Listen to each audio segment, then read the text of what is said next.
Dalawang Thai national viral ngayon sa Thailand. Sa post sa kanilang social media, ikinuwento nila ang kanilang karanasan sa Pilipinas sa taxi gang. Biktima daw sila ng taxi gang sa Pilipinas. Ito ang full report. Dalawang Thai national ang nabiktima ng taxi gang dito sa Pilipinas.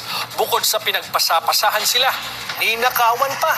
Narito ang Agenda Weekend Report ni Chel Emprido ng Abante.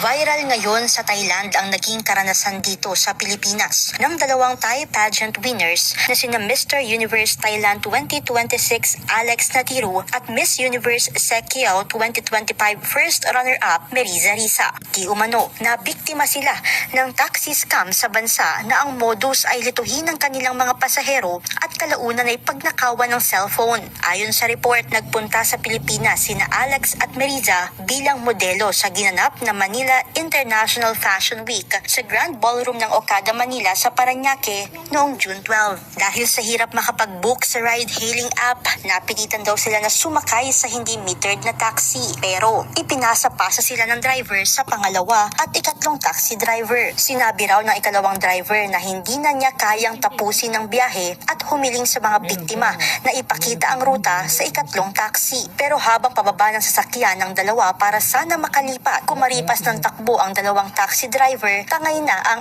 iPhone 17 Pro Max. Ilang sandali pa, may isa umanong itim na sasakyan ang nag-alok na ihatid sila sa police station.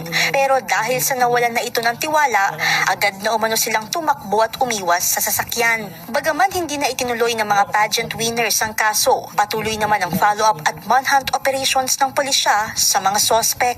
Nagpaalala naman ang dalawang biktima na mag-ingat at huwag ipagkatiwala ang mga gamit, lalo na ang cellphone sa mga driver at sumakay lamang sa legit na ride-hailing app. Para